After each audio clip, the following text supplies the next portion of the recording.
This is a sharp departure from traditional Saudi decision-making. This is Saudis assuming a more decisive, is kind of the word that's always used, decisive decision-making. Some would say reckless.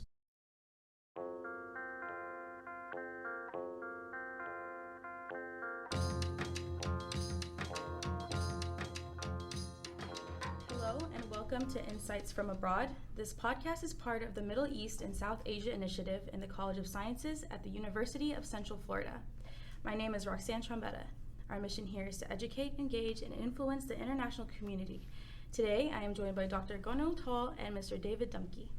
So that listeners are aware, Dr. Tol is the director of the Center for Turkish Studies at the Middle East Institute. She was an adjunct professor at the College of International Security Affairs at the National Defense University and currently teaches at George Washington University's Institute for Middle East Studies. She has taught courses on Islamist movements in Western Europe, Turkey, world politics, and the Middle East. She has written extensively on Turkey-U.S. relations, Turkish domestic politics and foreign policy, and the Kurdish issue. She is also a columnist for The Radical, a Turkish publication. As for Mr. Dumke, he is the director of the Office of Global Perspectives and International Initiatives here at UCF, and is responsible for overseeing all the programs and centers under that umbrella. He is also the founding director of UCF's Prince Mohammad bin Fahd program for strategic research and studies, as well as the Office for Middle East and South Asia Initiatives. After spending the early part of his career working in the U.S. Congress, Mr. Dumke has accumulated a diverse set of professional experiences in several fields, including politics, government affairs, public relations, business, and academia. He also teaches Middle East politics, diplomacy, and U.S. foreign policy, is a regular participant at national and international conferences, and has written extensively on American foreign policy.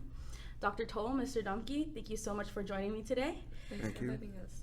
Awesome. So firstly, I would like to congratulate you two on your new publication. It's called Aspiring Powers, Regional Rivals, Turkey, Egypt, Saudi Arabia, and the New Middle East.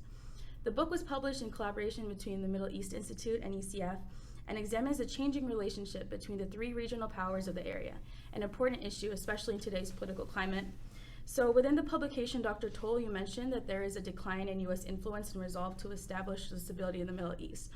In your opinion, Mr. Dumke, how is the power dynamic in the region affected by this? Well, you have a lot of changing elements, a lot of elements at play right now. But most prominently, and one of the reasons we got to work on this particular project was the rules are being rewritten right now, and it's a sloppy process. And right now, a lot of the regional governments are figuring out how to deal with each other, particularly how to deal with each other in absence of a strong U.S. presence in the region. The American presence, for good or bad, has provided an element of stability over the last 4 decades at least, which has established rules. So a lot of times when you looked at Ankara and Cairo and Riyadh, rather than deal directly with each other, they often dealt with each other through Washington. Interesting. So this question is directed at you, Dr. Tol. Has Turkey benefited from or feel threatened by previous U.S. presence in the Middle East in general? Well, Turkey has looked at U.S. presence in the region, and particularly in its immediate neighborhood, in places like Iraq, for instance, from a very security-oriented point of view, and more specifically from a Kurdish point of view. Given the sizable Kurdish minority there and Kurdish minority in Turkey, after U.S. intervention during the first Gulf War, for instance, Turkey has suffered the consequences of that war. Initially, it supported U.S. actions in Iraq, but it became costly for Turkey after the U.S.-led coalition established an autonomous Kurdish region. That heightened Turkey's security concerns vis-a-vis its own Kurdish minority. Particularly the defense establishment and security establishment in Turkey made the argument that this would encourage its own Kurdish minority to have a similar model of autonomous rule. So I think that in many ways shaped Turkey's thinking about U.S. presence in the region. And later in 2003, for instance, after U.S. invasion of Iraq, Turkish parliament held a debate about whether to allow U.S. troops to Turkish territory in Iraq invasion. And the debate was very instructive in the sense that the debate revolved around the issue of the Kurdish question and the first Gulf War. So both the opposition and the government made the argument that whenever U.S. intervenes in Iraq, Kurds are empowered, and that has had a negative impact on Turkey's fight against the PKK or on the Kurds of Turkey and their demands from the Turkish government. So that was one of the reasons why the Turkish parliament voted against that motion in 2003. So when Turkey thinks about U.S. presence there, again, the main reference point is the Kurdish question.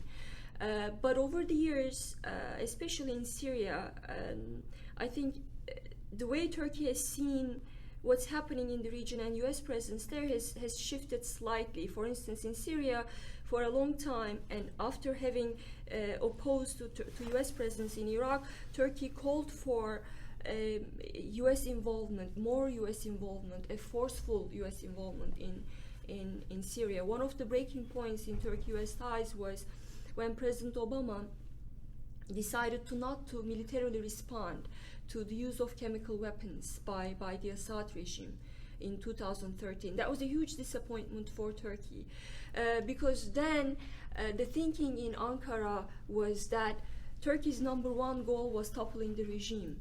And the understanding was that it could not have done that without a U.S. presence on the ground. And the U.S. was not willing to commit. So I think over the years, Turkey's strategy has changed, and that was very much in line with the change that has taken place in its view of the Kurdish question. So when Turkey started supporting more U.S. presence in Syria, for instance, Turkey was in a different place in terms of its own Kurdish question.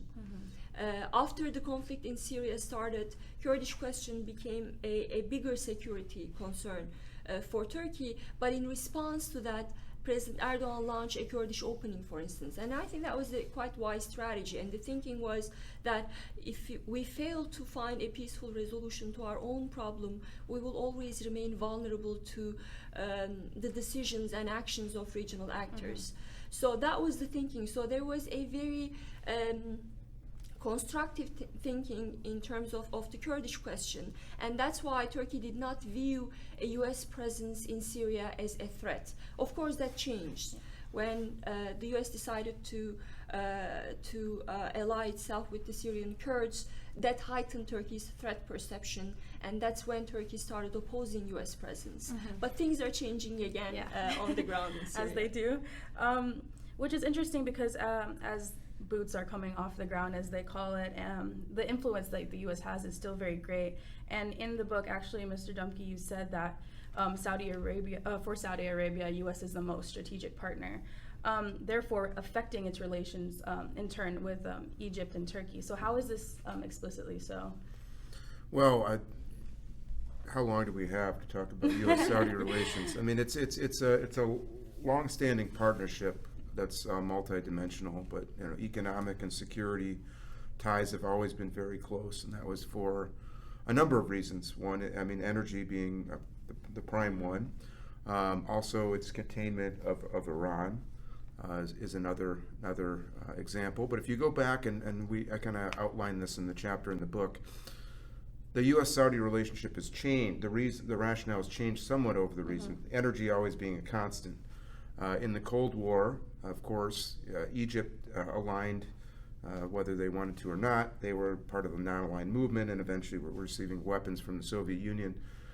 We, and as the United States, backed more conservative governments, and Riyadh was very important in that effort, and this kind of culminated and discussed this in detail in the book, culminated in a civil war in Yemen, where the Egyptians were on one side and Saudi-backed forces were on another. Now this has changed over time. President Sadat repositioned Egypt. You had the Camp David process. The threats in the Middle East changed. Iran, went from a country that was very close to the United States to a very hostile entity. You had the Iran-Iraq War, the first Gulf War, then you had the threat of Iraq. In all those cases, the security side, and again, tied to energy, the U.S. and Saudis always were on the same page. We get to a point now, again, I go back to the rule of how the U.S. role is changing in the region. Washington was seen as a force of stability.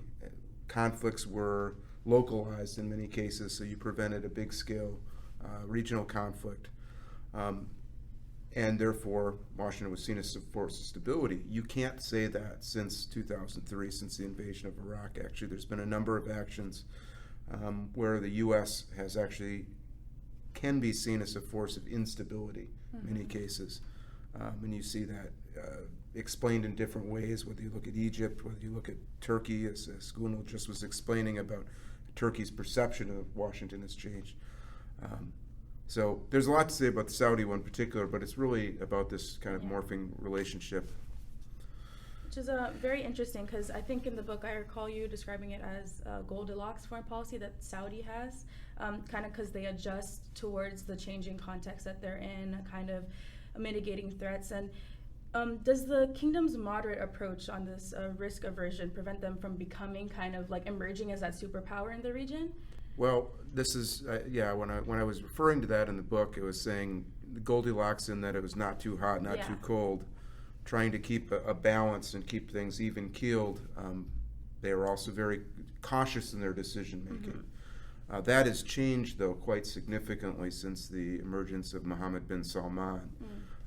So this is a sharp departure from traditional Saudi decision-making. This is Saudis assuming a more decisive, is kind of the word that's always used, decisive decision-making. Some would say reckless in many cases. I would say if you step back and kind of take emotions out of it, and you can criticize Mohammed bin Salman or compliment him based on the different policies he's advocating. But the reality is Saudi Arabia sees a situation in which they can't rely solely on the United States to kind of settle things, so they have to do it themselves. It's time to step up. We've relied on others for so long, so we need to assume our position. In doing so, errors will be made, miscalculations will be made, but the hope, of course, if you want to look at this in an optimistic sense, that there are adjustments over time and they kind of find a position that's more comfortable. They see themselves as a regional power, but it's a different position than they've played, a different role than they've played in the region before. Okay, so kind of focusing on the powers in the region and eliminating the U.S. from the equation, what cause do you think that, or what are some of the common perspectives that all of these powers share where they can be united on one front? It's really difficult. I mean, so when we were working on the book, I came across this book that called this partnership between Turkey, Egypt, and Saudi Arabia, the Sunni vanguard. And I've always found that conceptualization very problematic because I don't think there ever was a Sunni vanguard. And because Turkey's relationship with the region, for decades it's been very complicated. But since the ruling party came to power, it was a new era. The relationship between the peoples of Turkey and the region has changed dramatically. The way Turkey has seen the region and was seen by the region has changed dramatically. But still, Turkey's relationship with different countries in the region is complicated. For instance, if you're going to talk about the Sunni vanguard, there were efforts by the Saudis, for instance, in 2015 to enlist Turkey's support and to form in their fight against Iran. And Turkey at the time seemed willing to join that Sunni camp. Because the goal there was Turkey was so concerned about rising influence of Iran, mainly because of what was going on in Syria and the Iranian presence in Syria and Iraq. Turkey was very much concerned about that, and initially they thought that it was a good idea to team up with countries like Saudi Arabia to counterbalance Iranian role in the region. But they soon realized that Turkey's relationship with Iran is a lot more complicated, and there were limits to what Turkey can do in terms of counterbalancing Iran. If you look at Turkey-Iran relationship, there always were major policy disagreements, and there was an element of competition between the two countries, but they managed to contain those disagreements and compartmentalize that relationship, because they are trade partners, energy partners. But aside from that, I think none of them really, neither Iran nor Turkey, wanted to confront each other. And there was an element of ideology here too, given the AKP is coming from an Islamist background. The way Turkey's Islamists has seen Iran has been complicated. On the one hand, you have Islamists who really romanticize the Iranian revolution, and on the other, they have seen, given the extra dose of Sunni sectarianism among Turkish Islamists, they've seen Iran as a Persian nationalist Shiite power more than anything else. So that prevented them from seeing Iran as a model. So even within the ruling party, there is not just one uniform view of Iran. There is not one uniform view of Saudi Arabia. So that's why it was never very easy for Turkey to join a camp in the region. There was, until recently, again, people were talking about Sunni powers coming together and confronting Iran. But on the other hand, Turkey is now leading initiatives such as led by Iran and Qatar. They launched a summit, an Islamic summit in Kuala Lumpur recently. And they made the argument that this was again OIC. So it's just all these complicated relationships that Turkey has had because of its history, because of the imperial history, that it's really difficult to pinpoint where Turkey stands on these regional alliances and blocs. Yeah, so regarding Turkey, it has a history of westernization, and I read in the book that kind of isolated them from the region because they were kind of leaning towards more Western principles, like kind of outlawing some religious dress and kind of leaning towards that direction. But under Erdogan, it seems as though many are calling it creeping Islamization, where the country is kind of leaning towards, like you said, a more Islamist standpoint. So does this alter the dynamics of the region? How does the relationship change because of it? And I also read that was something that was interesting, not to add too much onto this question, but there was some support of the Muslim Brotherhood that kind of isolated that, actually, which did the opposite of what was expected, because before the Muslim Brotherhood was kind of a uniting front that Egypt and Saudi had, but I guess the distaste kind of altered before Turkey kind of caught up or rose up to the occasion. So could you explain more of that dynamic? Well, that's a great question, and I think the gist of what you're asking is the role, whether ideology is playing a role, has played a role in the way Turkey has seen the region.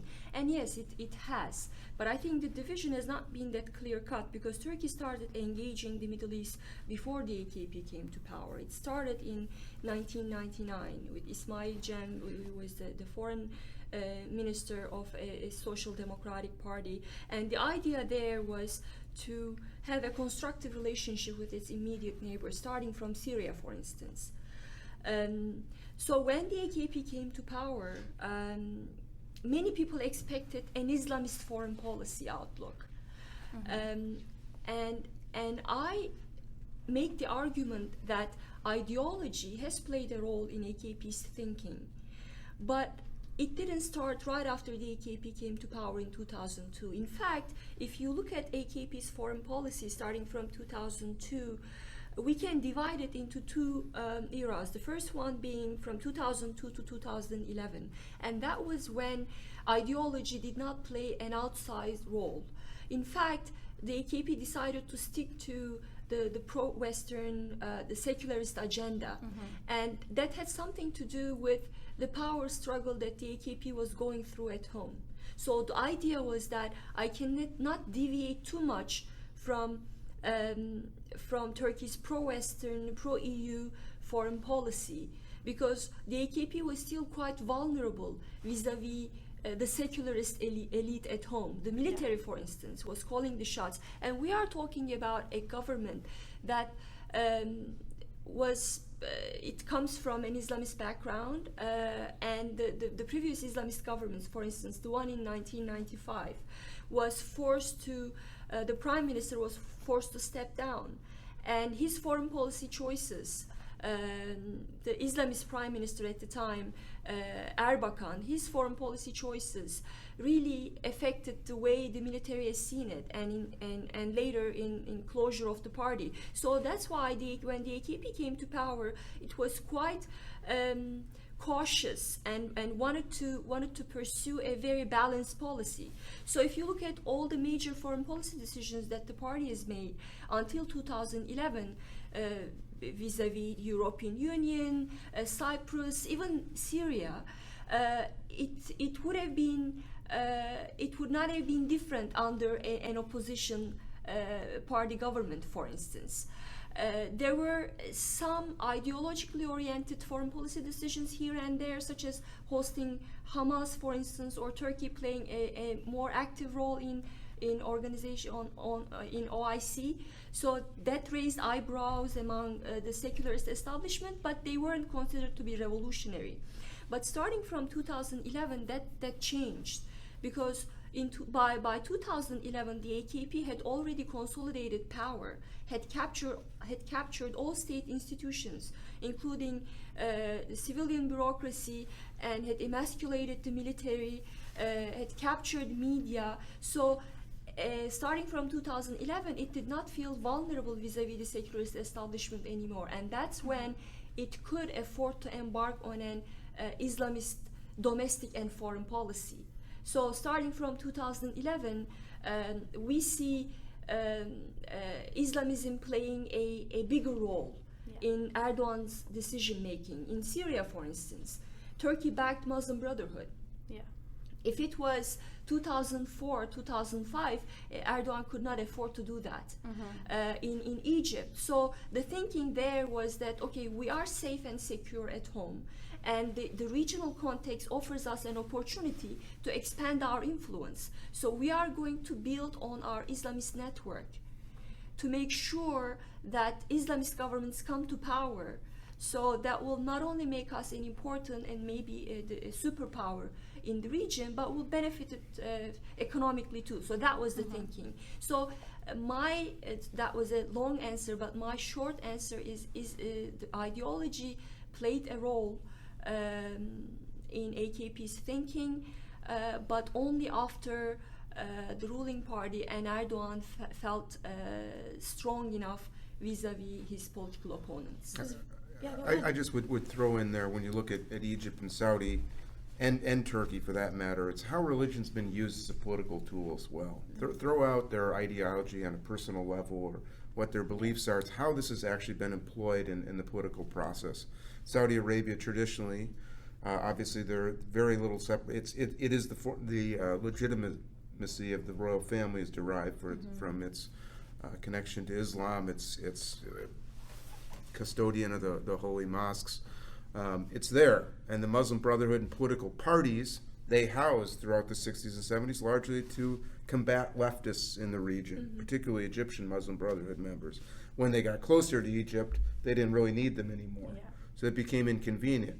In Egypt, right now you see Egypt traditionally has had very strong military involvement in the government, if not outright rule, and so therefore any religion coming into it has been a threat. Turkey had much the same experience until Erdogan. So you understand why the governments that exist today in Ankara and Cairo would view each other suspiciously. Because one is looking at this is what would happen to me if I don't watch my back. They both are. So, yeah, and I think it's interesting too because another ideological factor that played a role in the region that I read in your chapter, actually, Mr. Dumke, is anti-communism or pro-communism, I guess, in Egypt's case, depending on what was more, I guess, available or convenient to them at the time. So could you elaborate more on how communism also historically shaped the regional dynamic? well, first of all, Nasser was not a communist. Yeah. Which is kind of, we kind of lump him in the Soviet camp, but that isn't necessarily a fair comparison. But in the Cold War context, he positioned himself in that camp in order to get weapons, in order to get economic support, largely because he was also fighting a couple other elements. One is, this is the legacy of imperialism. Egypt's trying to completely break free. The other is the actual hot war with Israel that was going on there. So there's reasons for that. So the communist element perhaps is overstated a little. I mean, there's been only one communist government in the Arab world, and that was in Yemen, and that was even not really a Soviet clone necessarily. In terms of the forces of nationalism, which Nasser championed, that's a different element, because you saw that in Syria, you saw it in Iraq, that forced a coup that opposed to the monarchy in a very violent fashion, which threatened the Saudi monarchy, which threatened the Jordanians. So really it's nationalism as opposed to communism. And nationalism as defined by this revolutionary movement. Again, largely this is right after the end of colonial or imperialist presence of Britain in particular. So it's a reaction to that. But it's a different history in Egypt than it is in Saudi Arabia, for example. So they're reacting to different things. And when you do that, that caused a lot of the traditional tension there, because Nasser was leading a really different call than the Saudis, which wanted to kind of maintain their own rule in their own area. Yeah, nationalism is kind of a big issue in that area because ever since after World War I, the lines were kind of roughly drawn when people kind of drew out and kind of had to satisfy for different problems and close loose ends, so that kind of ethnic line drawing wasn't really taken into account. But just to wrap things up really quickly, this publication, I really enjoyed reading it, and I would love if you guys could tell me where UCF students or any listeners of this podcast can find it and where we can get access to it. Well, that's a question for me. Okay. Well, we'll print the book, and it will be on Amazon starting from March, I believe. Awesome. Amazing. So March, look out for the book. Again, it is called Aspiring Powers, Regional Rivals, Turkey, Egypt, Saudi Arabia, and the New Middle East.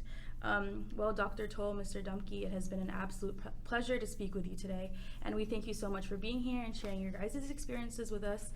If you want to learn more about today's guest, our mission, or our program, you can visit us at the PMBF website or go follow any of our social media pages. For the Middle East and South Asia Initiative here at UCF, this is Roxanne Trombetta, and thank you for listening.